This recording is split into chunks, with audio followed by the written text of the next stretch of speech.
बहुत बहुत धन्यवाद, बहुत अच्छी समीक्षा के लिए। हम लोग सब आपको मतलब निर्विमेष सुन रहे थे और मैं जा रहे थे, उन पिक्चरों के अंदर जा रहे थे, इतनी अच्छी समीक्षा आपने की। और अब मैं आज के अध्यक्षीय उद्बोधन के लिए आनंद प्रकाश त्रिपाठी जी को बुलाना चाहती हूँ, क्योंकि हमारे श्यामलम अध्यक्ष जी का जो आदेश है वो ऐसा है कि अध्यक्षीय उद्बोधन के पश्चात हम लेखक का सम्मान, जो कि हमारी परंपरा है, उसको करेंगे। तो एक क्रम ये पूरा ऐसे ही चलेगा। मैं बहुत आदर के साथ, बहुत सम्मान के साथ आपको आमंत्रित कर रही हूँ आपके वक्तव्य के लिए।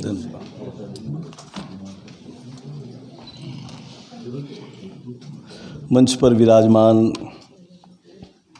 बहन द्वय प्रोफेसर चंदाबेन जी और डॉक्टर शरद सिंह, बेटी डॉक्टर सुजाता जी, इस सभागार में सभी हमारे अपने बहुत आत्मीय हमारे विद्यार्थी और सभी, बहुत समय हो गया है लेकिन बहुत सारा उथल पुथल हमारे भीतर भी है सुनकर उन फिल्मों को, पर इतना समय नहीं है। मुझे अच्छा लगा कि शरद जी ने और चंदाबेन ने बहुत विस्तार से इन फिल्मों की कथा को आपके सामने रख दिया और मुझे लग रहा है कि हमने अपना ज़माना छोड़ दिया जब हम फिल्में देखने जाया करते थे और प्रायः फिल्में देखने के लिए चोरी से जाया करते थे। पिता का डर था, वो अध्यापक थे, पिता का डर था, पता नहीं क्यों उनके मन में उस ज़माने में नहीं फिल्मों के प्रति आकर्षण था। एक दो फिल्में वो हमको साथ लेकर, फूल और पत्थर मुझे याद आती है, साथ लेकर गए। फिर तो हमने जैसा होता विद्यार्थी जीवन में घंटा गोल करके और तमाम फिल्में देखी। कई फिल्में 10-12 बार देखी, पता नहीं क्या जुनून था कि एक बार नहीं, 2 बार नहीं, 10-12 बार देखा। और आज भी मैं उन फिल्मों को उसी तरह से देखता हूँ, चाहे वो संगम हो, चाहे वो राजेश खन्ना की दुश्मन हो, चाहे वो साहब बीबी गुलाम हो, या बहुत सारी फिल्में हैं। तो मैं जब देखता हूँ, मेरी कमजोरी एक बहुत बड़ी है कि मैं देखता हूँ तो मैं वहाँ पहुँच जाता हूँ, ये सब भूल जाता कि मैं कहाँ हूँ, समय ही भूल जाता हूँ। ये इसका जिक्र भी कुछ आया कि पढ़ते हुए इस संग्रह को, तो ये एक जो उसके साथ एक लगाव फिल्मों का था, उसके साथ जुड़ने का जो एक इमोशन था, वो अब ख़त्म हो गया है। तो फिल्में देखना छूट गया। जिन फिल्मों का जिक्र इसमें है, आधी 18 में मुझे लगता है कि 10-12 फिल्में देखी होंगी, इधर की तो एकदम छूट गई हैं और कथा उस पर बहुत सारी बातें आ गई हैं। मैं सुजाता जी की जो समीक्षा दृष्टि है उस पर कुछ बात कहूँ कि एक लेखक, इसके पहले जो उन्होंने पहली पुस्तक, वो फेसबुक पर बहुत सारा लिखती रही हैं। मैंने टोका एक दिन कि क्या कर रही हो, समय बर्बाद हो रहा, तुम्हारे पास भाषा है, तुम्हारे पास शैली है, तुम्हारे पास विज़न है चीज़ों को समझने का, तो तुम ऐसा करो कि लिखो, कुछ किताब साहित्य के बारे में लिखो और भी लिखो। तो उसने ये बात गांठ बांध ली और गांठ बांधकर एक ही वर्ष के भीतर उसने वो पुस्तक संपादित लिखी, 18 पुस्तकें। तो उसके इस संकल्प की दाद देता हूँ। और हम लोग कभी होता कि प्लान करते रहते हैं और नहीं होती चीज़ें, तो इसकी संकल्प निष्ठा साहित्य के प्रति है और धमाका कर दिया उसने इस बार फिल्मों पर काम करके। ये बात अलग है कि उसकी गुरुमाता जो हैं वो भी फिल्मों पर बहुत सारा लेखन कार्य करती रही हैं और फिल्मों पर एक समय हमने भी कुछ लेख लिखे थे कि जो साहित्य, जिन साहित्यिक उपन्यासों पर फिल्में बनी थी उनको लेकर एक बड़ा लंबा लेख हमने बहुत पहले लिखा था। तो फिल्मों से एक बड़ा दिल का रिश्ता था, एक जवानी के दिनों का रिश्ता था। इस उम्र में रिश्ता वो छूट सा गया है, पर आज फिर ताज़ा हो गया है। ये जो स्त्री केंद्रित जो बात आई है, ये बात अलग है कि इसके पहले जो देखा जाए तो बहुत सारी फिल्में स्त्रियों की भूमिका को लेकर ही बनती थीं। और एक बात और कहना चाहूँगा कि 1857 की बात छोड़िए, उस थोड़ा और पहले जाएं तो वहाँ से लेकर आज तक स्त्री ने जो यात्रा की है, दरअसल ये फिल्में स्त्री समाज की ही यात्रा है जैसा बताया गया। सो समाज की यात्रा और सारे के सारी बातें सारे परिवर्तन के बाद आज भी मौजूद हैं। ऐसा नहीं कह सकते कि सब खत्म हो गया उस ज़माने का, अब हम एकदम अपने समय में हैं। वो सारी कुंठाएं, वो सारी वर्जनाएं, वो सारी समस्याएं, वो सारी मर्यादाएं, वो सारे आदर्श आज भी मौजूद हैं, क्योंकि पुरुष सत्ता, पितृसत्तात्मक व्यवस्था की जो जड़ें हैं वो अभी खोखली उतनी नहीं हुई है, अभी वो बची हुई है। तो वो बची हुई है उसकी तरफ इशारा भी किया है। मैं अपने को कटघरे में खड़ा कर रहा हूँ कि वो मैं बहुत पाक साफ नहीं कह सकता कि लिखता हूँ, पढ़ता हूँ, विश्वविद्यालय का प्रोफेसर हूँ, तो मेरी स्त्री की प्रदृष्टि एकदम बहुत आधुनिक हो गई है कि वो कहीं न कहीं वो बुर्जुआपन, कहीं न कहीं वो सारी चीज़ें हमको रोकती हैं, जिसे मर्यादा के नाम पर। अब सागर में और दिल्ली में और मुंबई में बहुत अंतर है, तो ये अंतर तो बना रहेगा जो फिल्में दिखा रही हैं। तो मैं आपको एक सूचना के तौर पर कि मोहिनी भस्मासुर एक फ़िल्म बनी थी बहुत पहले, दादा साहब फाल्के ने भस्मासुर नाम की एक फ़िल्म बनी थी जिसमें कमलाबाई गोखले और उनकी माँ दुर्गा गोखले ने अभिनय किया था। तो ये भारतीय सिनेमा की जो प्रथम, एक प्रकार से पहली स्त्री कलाकार की शुरुआत वहाँ से होती है। फिर 31 में आदेश ईरानी ने आला मारा बनाया। फिर हाँ, और एक बात और भी आई कि इस स्त्री यात्रा में शुरू में भारतीय जो स्त्रियां थी, भारतीय जो नायिकाएं थी, उनकी अपेक्षा एंग्लो इंडियन जो स्त्रियां थी उनको पार्ट दिया जाता था, वो प्रायः उसमें शामिल होती थी। तो वीरबाला जैसे 1925 में आई, तो उसमें जो मोहिनी भवानी द्वारा निर्देशित, इसमें सुलोचना को हम वहाँ देखते हैं, जो बहुत बाद तक माँ के रूप में और तमाम रूप में सुलोचना एक बड़ा चरित्र था। 1922 में एक फिल्म पति भक्ति के रूप में, उसका टाइटल है पति भक्ति। तो जाहिर है कि वो पति की भक्ति जो समर्पित पत्नी है। फिर धूल का फूल आई 1959 में, और राज कपूर की एक फिल्म 1948 में अंदाज, जिसमें एक विद्रोही औरत को, यानी 48 में ही उस ज़माने में भी जिस विद्रोही स्त्री की बात आज हम कर रहे हैं वो उस समय भी मौजूद थी, साहित्य में भी आ गई थी और सिनेमा में भी थी, तमाम जगह वो उपस्थित दर्ज करने लगी थी। और उसके बाद तो फिर एक लंबा राम तेरी गंगा मैली में स्त्री की क्या दशा है, जूली फिल्म बनी, गुड्डी, परिणीता, तवायफ, उमराव जान, बहुत सारी 80 के बाद का जो मंडी, बाज़ार, मिर्च मसाला, प्रतिघात, रिहाई वगैरह, 90 में जो दिशा, तर्पण, बवंडर, गॉड मदर, वाटर, फायर, अर्थ, कामसूत्र, चमेली, एक लंबी सूची में छांटना तो सचमुच बड़ा कठिन था। मुझे लगता है कि सुजाता फिल्में नहीं छांट रही थी, वो स्त्री की उस यात्रा के उन पड़ावों को पकड़ रही थी जहाँ स्त्री, सिनेमा का ट्रेंड्स बदला वो अलग बात है, लेकिन जहाँ स्त्री बदल रही है, जहाँ उसका जीवन बदल रहा है, जहाँ उसकी चुनौतियाँ नए रूप में आ रही हैं, तो सुजाता ने यह कमाल किया है अपनी किताब में कि वो लगभग 80 वर्षों के इतिहास को इस पुस्तक में विभिन्न पिक्चर के माध्यम से, सिनेमा के माध्यम से, विश्लेषण के माध्यम से हमारे सामने रखा। और इस किताब की जो भाषा है वो इतनी जीवंत है, प्राणवान है कि सचमुच इसको पढ़ते हुए मुझे लगा कि मैं फिल्म ही देख रहा हूँ या मैं उस ज़माने में पहुँच गया हूँ। ये आकर्षण दुर्लभ है। देखो मित्रों, ये सबकी भाषा में नहीं मिलता है। शरद जी के यहाँ है, चूँकि वो उपन्यासकार हैं, तो ये जो कमाल समीक्षा में ये करती हैं, जो एक रचनाकार, एक रचनात्मक भाषा, वो एक बड़ी बात है। इसके साथ साथ मैं आ जाऊंगा कि हिंदी साहित्य और सिनेमा के अंतर संबंधों की गहरी पहचान है। सबसे बड़ी बात इस किताब को पढ़ते हुए मुझे जो लगा है एज ए आलोचक, एज ए समीक्षक, कि सुजाता जी यूँ ही नहीं फिल्म की समीक्षा कर रही हैं कि देखा और समीक्षा कर रही हैं, ऐसे नहीं है। वो साहित्य को भी देख रही हैं और सिनेमा, तो साहित्य और सिनेमा के जो अंतर संबंध है उसे भी रेखांकित करती हैं। जो सामाजिक मूल्य हैं उन्हें भी वो पकड़ने की कोशिश करती हैं। साहित्य और सिनेमा के रिश्ते की पहचान भी वो करती हैं और स्त्री विमर्श के नए नए मुद्दों को उसमें उठाती हैं।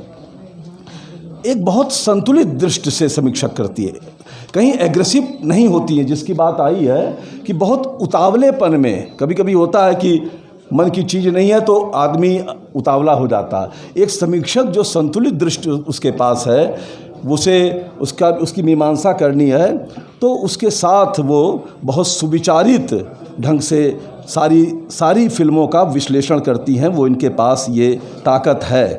शीर्षक की बात शरद जी ने कही, सचमुच मुझे तो आश्चर्य होता है कि इतने सारे फिल्मों 18 को देखकर उसके शीर्षक बनाना ये भी कमाल किया है। एकदम शीर्षक बनाने में मैं भी कमाल हासिल कर चुका हूँ। और बहुत सारे फिल्म के एक ज़माने में शशि कपूर या अरुण गोविल या पद्मिनी कोल्हापुरी और तमाम लोगों से मिलने का अवसर भी मिला। अमृतलाल नागर के यहाँ, चूँकि वहाँ पर ये सब आते थे नागर जी के यहाँ, तो नागर जी के यहाँ मेरा 10 वर्षों का उनके साथ रहना उठना बैठना था, अमृतलाल नागर जी के साथ। और अचला जी के साथ वहीं पर जब निकाह वो तैयार कर रही थी, उस समय भी वो संयोग से लखनऊ में था उन्हीं के घर में, तो वो सारा एक अलग संदर्भ है। एक मुझे आश्चर्य हो रहा कि ये कितनी सुचिंतित हैं कि फिल्मों की समीक्षा करते करते अपने विचार को सूक्तियों में बदल देती हैं।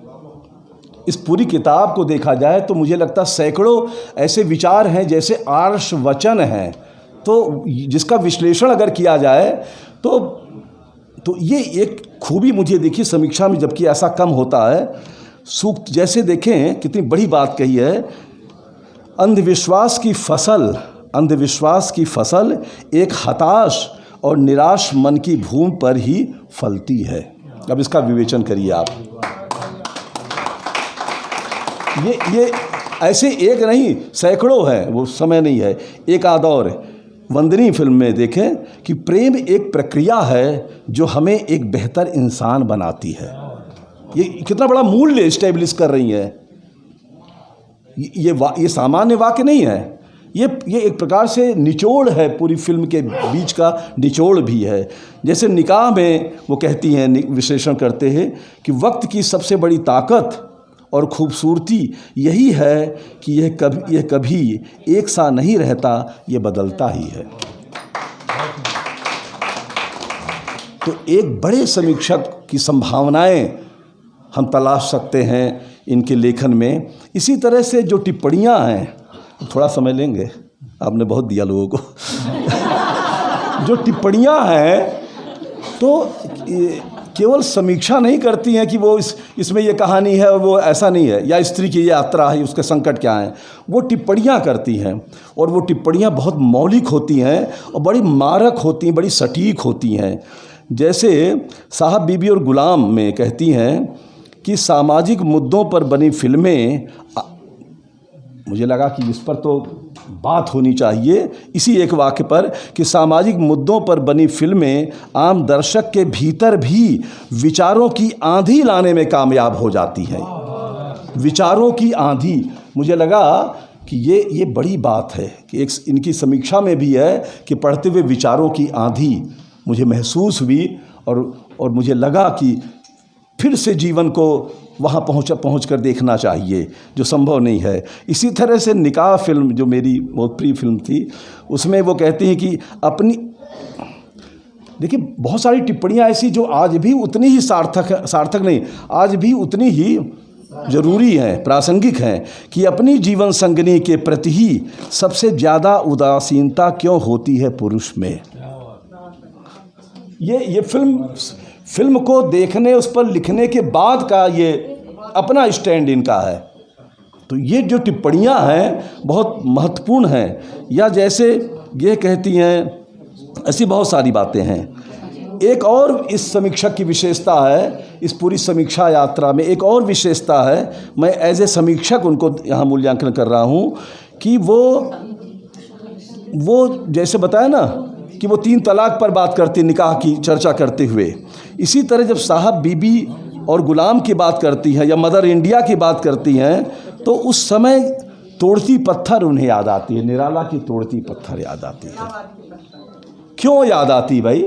इसलिए याद आती है कि लेखक का विज़न इतना, इस 21वीं सदी में खड़ी हुई लेखिका उस ज़माने के तस्वीर को देख रही है और उस दौर में जो लिखा गया साहित्य है वो भी कहीं न कहीं उनको इंस्पायर कर रहा है, उनको वो पुकार रहा है। इसलिए यशोधरा की चर्चा भी वो करती हैं। तो ये जो है बड़े व्यापक कंटेंट में चीज़ों को लेती, जैसे साहब बीबी गुलाम में ब्रह्म समाज का पूरा संदर्भ है। क्या ज़रूरत थी भाई? कोई ज़रूरत नहीं थी, केवल सिनेमा की चर्चा करके ख़त्म करती। लेकिन उस दौर के समाज, उस दौर की राजनीति, उस दौर की चेतना को बदलने वाले जो बिंदु थे, जो बदलने वाले संस्थाएं थी, जो विचारधाराएं थी, उनकी ओर भी उनका ध्यान जाता है। और वो कहती हैं कि 2018 में यानी 158 वर्ष पहले एल्ट्री कानून आईपीसी की धारा 497 को रद्द करते हुए कहा कि पत्नी पति की निजी संपत्ति नहीं है। ये उल्लेख कर रही हैं।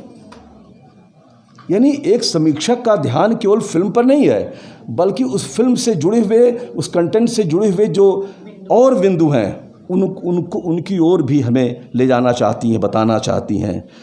जैसे अस्तित्ववाद की, तलाक के प्रश्न पर मोदी जी भी आ जाते हैं। वो उस ज़माने से तलाक के प्रश्न को लेकर और मोदी जी के समय एक लंबे समय को वो भरने की चेष्टा करती हैं उस कम समय में। ये बड़ी खूबी एक समीक्षक की होती है। अस्तित्व फिल्म की बात करती हैं तो शुरू में ही और बीच में भी अस्तित्ववाद है क्या, उसके संकट क्या है, उसमें स्त्री का ये पूरा ब्यौरा भी आता है। क्योंकि अध्यापक है ना, तो ये ब्यौरा इसलिए भी आ जाता है। जैसे पटाखा में डार्विन का जो सर्वाइवल ऑफ फिटनेस का सिद्धांत है उसकी चर्चा करने लगती हैं। कहने का मतलब यह है कि एक बड़ा समीक्षक केवल इकहरी एकांतिक समीक्षा नहीं करता है, बल्कि वह उससे जुड़े हुए विभिन्न संदर्भों को लेकर बात करता है और अपनी बात की पुष्टि में वो अपने समय या उसके पार जाने की वो कोशिश करता है। तो उसकी रेंज कितनी बड़ी हो जाती है। तो एक समीक्षक की रेंज इतनी बड़ी होनी चाहिए कि उसके भीतर ये सारे बिंदु, ये सारी बातें समाहित हो जाएं। सिबलिंग राइवरी की समस्या की भी बात करती हैं। ऐसे जैसे इंग्लिश में कहती हैं, ये टिप्पणी बड़ी मारक है और ज़रूरी है। इंग्लिश तो अभी की फिल्म है कि आज़ादी की इतने बरस बाद भी, जैसा मैं कह रहा था कि बहुत सारी चीज़ें मौजूद हैं, आज़ादी के इतने बरस बाद भी गुलामी के कुछ अंश अभी भी हमारी मानसिकता में मौजूद हैं। स्वीकार करो, है ना? तो है भाई। तो ये इनका अनुभव भी है और ये सारी फिल्म यात्रा के दौरान का भी अनुभव है। तो ऐसे हिंदी सिनेमा में एक प्रकार से ये जो किताब है, एक प्रकार से हिंदी सिनेमा की यात्रा का एक कोलाज तैयार करती है, जिसके भीतर समय, समाज, पूरी व्यवस्था, साहित्य, सिनेमा, ये सारा का सारा जो परिवर्तन है, जो सारी के सारे कला माध्यम हैं, वो सब संश्लिष्ट रूप में इस किताब में मौजूद हैं। एक और बात कहती हैं, कहते हैं ना, अरे अच्छी औरत है, एक अरे खराब औरत है, हम लोग कहते हैं प्राय। वो कहती हैं कि अच्छी औरत, बुरी औरत के नाम पर स्त्रियों का विभाजन उचित नहीं है। तो ऐसी बहुत सारी बातें वो करती है। एक ये समीक्षा बहुत क्रिएशन है, एक प्रकार से बहुत क्रिएटिविटी है इनकी समीक्षा में। वो स्थूल जो समीक्षा हम लोग करते हैं उससे हटकर है ये। तो एक क्रिएशन की तरह इन्होंने इसको इस्टेब्लिश किया है और पितृसत्तात्मक व्यवस्था को एक आईना दिखाने का भी काम ये पुस्तक करती है। अंत में मैं कहना चाहूँगा कि जो इन्होंने किताब का अंत किया समाहार, वो समाहार में दो पक्ष हैं। एक तो है कि हिंदी सिनेमा की एक यात्रा का परिचयात्मक विवरण दिया है। दूसरी है कि जो स्त्री विमर्श है उस पर पश्चिम और भारत के विचारकों ने क्या क्या बातें कही, वो बातें हैं। मुझे लगता है कि ये समाहार अगर पहले होता भूमिका के तौर पर, तो इस किताब को पढ़ने के सूत्र वहाँ से हमें मिल जाते। लेकिन एक विनम्रता के कारण जैसा वो उनका स्वभाव भी है, वो अपने को पीछे रखा है। ये भी एक प्रकार का कौशल है, ये भी एक प्रकार की बात है। तो इस पूरी पुस्तक में अगर देखा जाए तो हिंदी सिनेमा में स्त्री की तो यात्रा है, समाज की यात्रा है, पर मुझे लगता है कि इसमें सुजाता के मन की यात्रा भी है, सुजाता के जीवन की यात्रा भी है। माधव, मुझे ऐसा लगा पूरी किताब पढ़ते हुए। और सुजाता बहुत ही आधुनिक चिंतक विचारक है कि जो बहुत सारी वर्जनाओं से, बहुत सारी दकियानूसी बातों से, बहुत सारी रूढ़ परंपराओं को छिन्न भिन्न करती हुई ये लेखक के रूप में और अपने जीवन में भी ये खड़ी हुई है। ये जो कथनी और करनी की एकता इसके जीवन में है, वो पूरी किताब में लक्षित होती है। तो निश्चित ही सुजाता के इस लेखन को, इस कृति को देखकर मुझे बड़ा गर्व है, फ़ख्र है, इस अर्थ में कि एक सागर को मैं एक उभरती हुई समीक्षक, एक उभरती हुई एक लेखिका हमारे सामने आ गई है। इसका स्वागत किया जाना चाहिए और मुझे लगता है कि ये आगे चलकर और बड़े कार्य करेगी लेखन के क्षेत्र में। ये पूरी तरह से यकीन के रूप में बदल गया है। तो ऐसी बेटी को, हिंदी विभाग की इस अध्यापिका को हम बधाई देते हैं कि वो आगे चलकर इस दिशा में मील का पत्थर स्थापित करे। ये मेरी शुभकामनाएं हैं, आशीर्वाद है। और निश्चित ही ये किताब पढ़ना चाहिए, इसलिए पढ़ना चाहिए कि ज़रा अपने उस ज़माने को भी देखो तो, जो बीत गया, गुज़र गया है, और उसको देखोगे तो एक जीवंतता, इस किताब को पढ़कर मेरी उम्र बढ़ गई। मुझे ऐसा लगा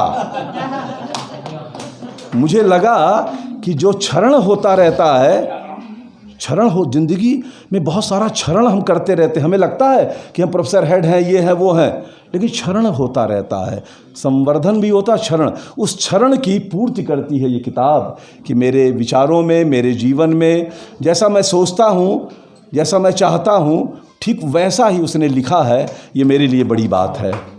तो मित्रों, इस किताब पर बार बार चर्चा होनी चाहिए, बहुत सारी बातें हैं। मैं इन्हीं शब्दों के साथ पुनः हमारे जो वक्ता थे, जिनके वैदुष्यपूर्ण, और चंदा जी ने तो पूरी फिल्में देख डाली हैं, तो हमें तो ईर्ष्या होने लगी कि बहन ने एक बार नहीं बताया कि भाई ये भी तो देख लो। हम तो इस उसमें रहे, अंदेशे में रहे कि हमने तो बहुत देख लिया, हमने तो अपना, लेकिन अब समझ में आया कि फिर से देखना चाहिए। और समय नहीं मिल पाता है, लेकिन चलो कोशिश करेंगे। तो एक बेहतरीन किताब के लिए सुजाता को बहुत बहुत बधाई। और आप लोगों को ये उपस्थित बताती है कि आप हिंदी सिनेमा के लिए आए हैं, सुजाता के लिए आए हैं, और सागर की एक संस्कृति बन गई है। सागर के साहित्यकारों की एक बहुत सुदृढ़ और स्वस्थ संस्कृति है कि वो किसी भी इस तरह के आयोजन में, साहित्यिक सांस्कृतिक में उनकी उपस्थित बनी रहती है। तो आप सब भी प्रणम्य हैं, और मैं आप सबको भी प्रणाम करता हूँ कि इसी तरह से आप हौसला अफजाई इनकी भी करते रहें और हम जैसों की भी। बहुत बहुत धन्यवाद त्रिपाठी सर। और मैं समझती हूँ त्रिपाठी सर का वक्तव्य एक भविष्यवाणी भी है कि सुजाता जी भविष्य की बहुत बड़ी लेखिका होंगी और शायद हम सबकी पहुँच से बाहर होंगी। तो बहुत बहुत शुभकामनाएं उनके लिए, सागर से निकल के बहुत दूर तक जाएंगी, ऐसा हम सबका विश्वास है। और त्रिपाठी सर ने कहा कि इनका स्वागत होना चाहिए, तो स्वागत ही नहीं, हम इनका सम्मान भी करना चाहते हैं। सागर नगर की सभी संस्थाएं उनका सम्मान करना चाहती हैं।